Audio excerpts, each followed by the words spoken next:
Forget gurus. Forget anyone claiming to be an online business expert without going through the challenges of entrepreneurship themselves. The Real Money, Real Business podcast is here to prove the best insights in online business comes from your fellow online business builders. We dig into stories of entrepreneurs selling their business on the Empire Flippers marketplace so that you can learn how they made their business profitable, how they overcame obstacles, and what lessons they learned in their online journey. If you want to take your business and your knowledge to the next level, you've come to the right podcast. Let's get started.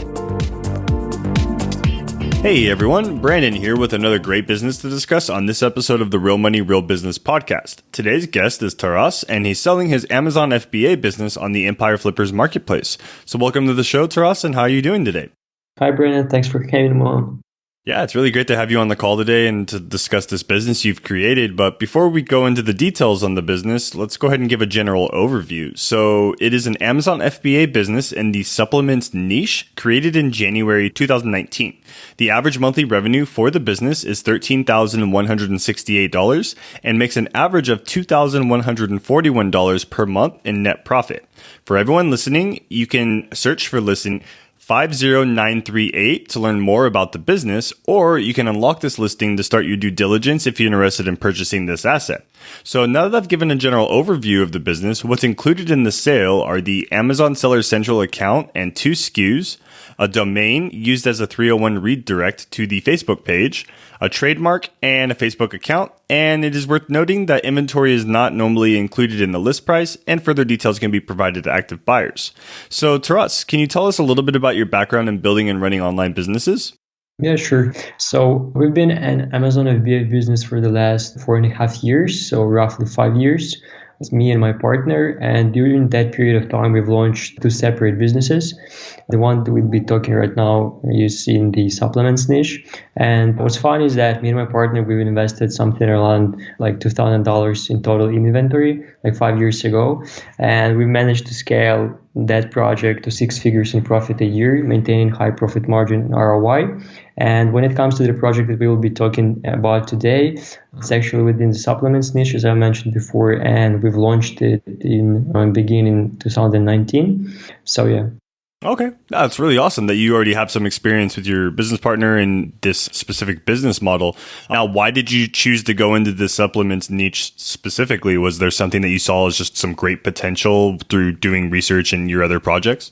It wasn't a spontaneous decision, so we were considering launching another business in a completely different niche. So our first business, we launched it in clothing and accessories, and we managed to niche down a lot and to hold market leader position, but within a small niche.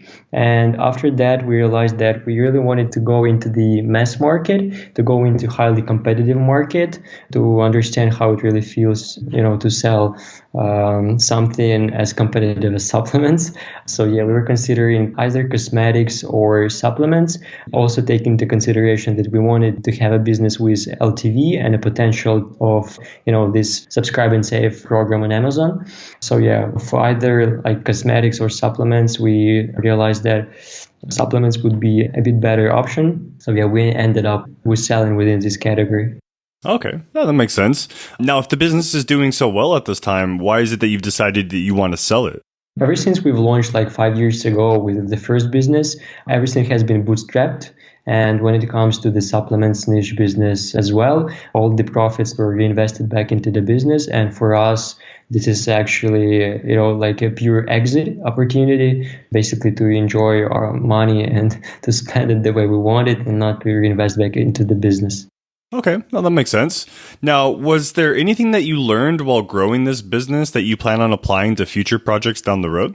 Well, actually, a lot, even though it is Amazon FBA and everything, to a certain extent, a lot is done by Amazon. It is still like a business, and there's certain rules that apply to other types of businesses also apply to Amazon FBA. So for instance, me and my partner, we both come from marketing background, and we realized when we were launching, both of our businesses that Amazon is a price-driven and extremely competitive marketplace. And, everyone jumps right into the price wars and everyone sells the same products from the same suppliers. So becoming successful on Amazon, clearly becomes, a matter or task of differentiation. So like laws of marketing still apply to Amazon as well. And for us, the great insight was that while 80% of the market is going to the price war, you can consider higher price point and position yourself, as a more premium solution. Branding, packaging, and naming really matters. This is something that I would not recommend neglecting. Niching down and, defining clear positioning and, holding to the certain niche within the bigger category is really important. And try improving the product drastically, or at least to some extent, so that to differentiate yourself from competitors. Well, yeah, those are basically the insights that we have. These are the insights that we received during this period of time with selling on Amazon. Yeah, that's really interesting to get that knowledge and that information as you're going through the paces and building this business as well. Now, was there anything that you guys tried with this business and it just didn't give you the ROI that you were expecting? Well, we've tried launching a product within the weight loss category, and it didn't go that well because, weight loss products are even more competitive than the niche that we're selling in. So yeah, plus coming back to the insights, this is actually what I was referring to, not going to the price wars. This is actually something that we experienced ourselves with this product. The market average price has already been something around $8, and it was really hard for us to launch with a little bit higher price point. So we ended up with $9 at this product, and basically we couldn't do much about it. Our profit margins have not been that high. So yeah, this is again referring back to the notion that ideally you'd want to niche down as much as you can, not to go super, mass market and then ended up with a product that doesn't sell. Yeah, that's some solid key takeaways for our audience that's listening that they can gain some knowledge from as well, too. Now, where does the majority of your traffic come from then? Is most of it coming through Amazon organically, or are you currently running a few Amazon PPC ads as well? Well, when it comes to the traffic, so the split is roughly 90 to 95% is organic traffic and 5 to 10% is Amazon PPC. Okay, got it. And are you doing anything else in terms of marketing as far as with included Facebook account, or have you ever tried to open or start an off-site, off-Amazon FBA website? Well, not really, because again, just because of the price point, the profit margin would not allow us to make money off Amazon. So when it comes to supplements that are priced below $20, I would highly recommend anyone who's listening launching on Amazon. If we're talking about supplements that are priced higher, like $20 plus, selling off Amazon would be a viable option. Okay, got it. Now, hypothetically speaking, if you were to keep this business, what are some of the ways that you would try and grow it? It's a nice question. Well, I would divide the activities into parts. So the first part is optimization and another part is growth. When it comes to optimization, I would try negotiating a bit lower price with the supplier. We've tried it actually several times, but it was not really a negotiation. We just asked if we can have a lower price. They said no, that was it. So yeah, doing proper negotiation in order to lower the cost of products I would highly recommend doing so. We believe that would yield an extra 20% savings and basically profit uplift.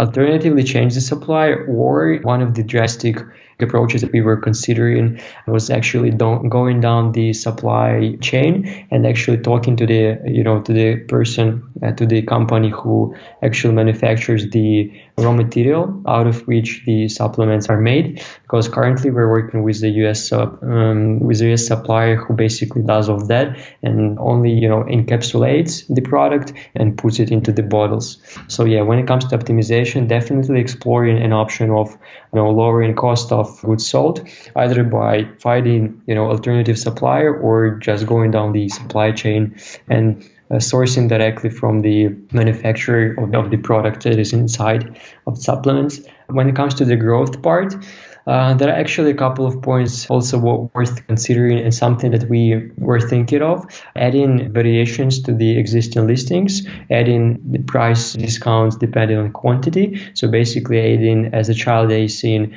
3-bottle option and a 6-bottle options. I've seen a couple of listings on Amazon that offers those options to their customers. Not sure how this would have affected sales or revenue or basically the conversion rates, but I believe this would have increased average order value.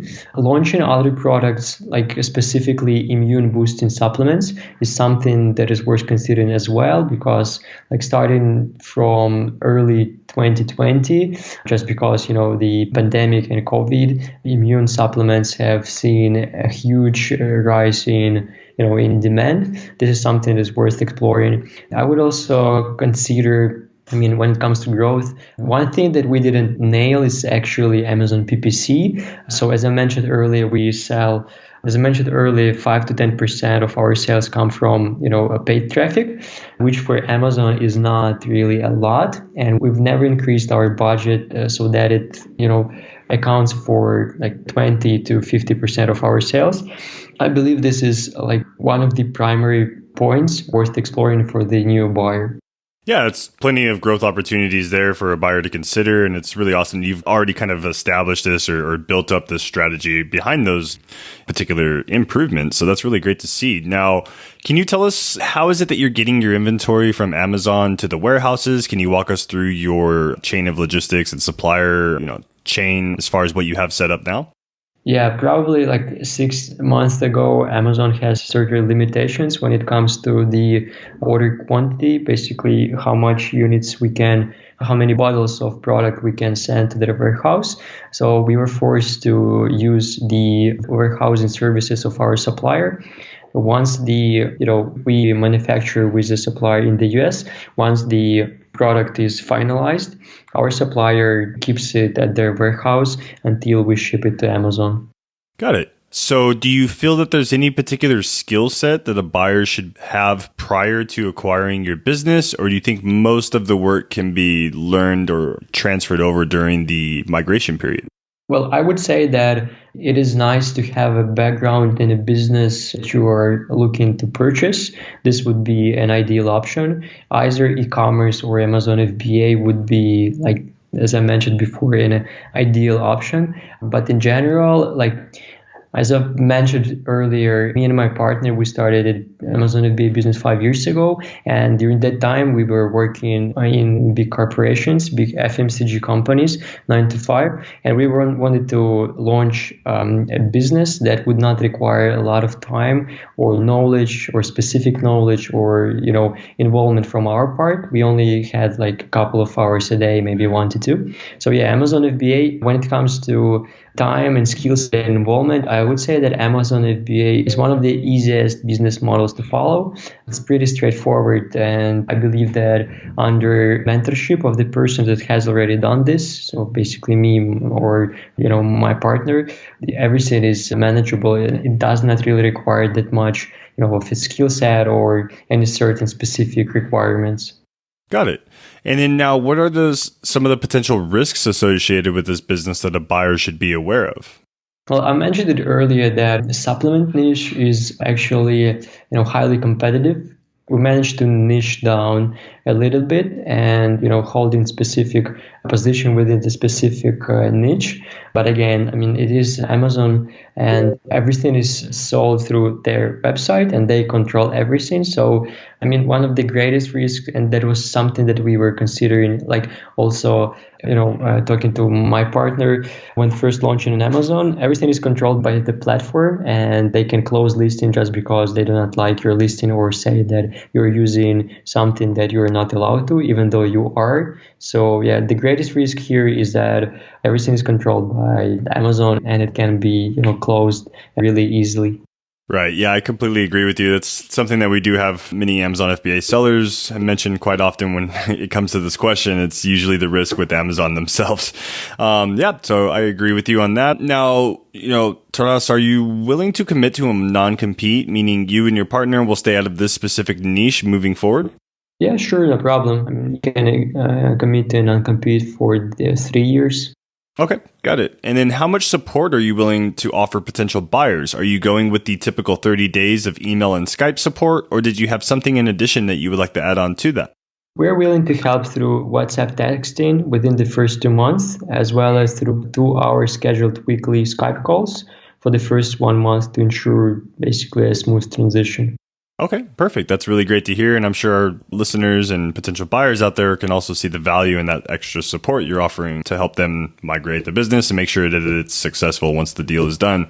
Now, just a few more sideline questions for you, Taras. What advice would you give to our listeners that you wish you knew when you first started? I believe that we would have done like differently when first launching on Amazon FBA. Is that at some period of time you still realize that it is not just basically a side job or a side project. And once you realize that, you would have to build a team.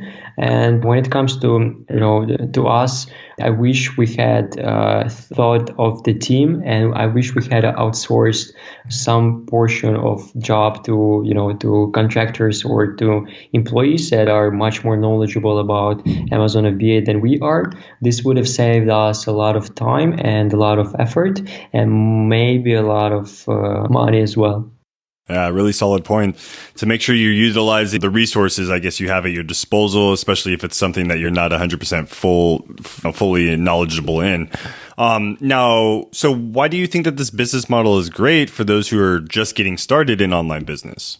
So when it comes to Amazon FBA in general as a business model, I probably mentioned it a couple of times before. So it does not require that much involvement and that much time and that much of a skill set as opposed to other business models, and as opposed to e-commerce. You do not have to be a huge team around your project, which would decrease eventually your profit margins. So you can be to some point of time, you can be a one-man show, one-man army. This is actually something that we really enjoyed when we first launched, because for us it was really important to maintain our 9-to-5 job, but still to have some sort of business that we would then develop. So yeah, when it comes to Amazon FBA in general, I guess the product really does the work for you at that point. Once you've done your research and you've established a quality product, built up a quality name as well, you can even charge more, as you'd mentioned as well too. So that's great to see. Now, just final question for your business that you're selling, putting yourself in the shoes of a buyer, why do you think it's worth buying? Well, there are a couple of points that make our business worth considering buying. The first one is that we managed to niche it down a little bit. We are not selling in the extremely, well, obviously supplements in general is a competitive marketplace, but when you go to Amazon and you search, and you scroll through the supplement category, there are a lot of products and a lot of niches. So we managed to basically niche down it a little bit. So yeah, we just basically in order to mitigate risks a little bit. As I mentioned earlier, there's an opportunity to grow it exponentially. We have, in terms of, as I mentioned earlier, there's an opportunity to grow it exponentially with Amazon PPC. This is something that we didn't exploit that much the way we're supposed to. So our products in general, they have high ratings, roughly 4.5, if I'm not mistaken, both products, more or less. Plus, we have a lot of reviews. One of the products is reaching 1,000 stars, 1,000 reviews, which is really nice. Yeah, that's quite impressive to have that many reviews for a supplements product. And, I'm sure our listeners and potential buyers that are out there doing their due diligence on this business can also see the value in what you've created with your business partner and the foundation you've set for them to scale further down the road. So that's really great. Now, was there anything else you'd like to share that I might have missed in this call, Taras? Well, not really. We've covered pretty much all. Okay, perfect. Well, thank you again for coming on the call. I'm sure our listeners got some great value in hearing your story and this business, and looking forward to seeing this listing getting sold in the near future. Great. Thanks a lot, Brandon. All right, thank you. And all right, everyone, thanks for listening. To learn more and to see if this listing has already been sold, head over to empireflippers.com/marketplace and search for listing 50938. If you're watching this on YouTube, click the link in the description to go straight to the listing. And once you've unlocked this listing, you'll be given everything you need to know about this business. So until next time, enjoy your digital journey.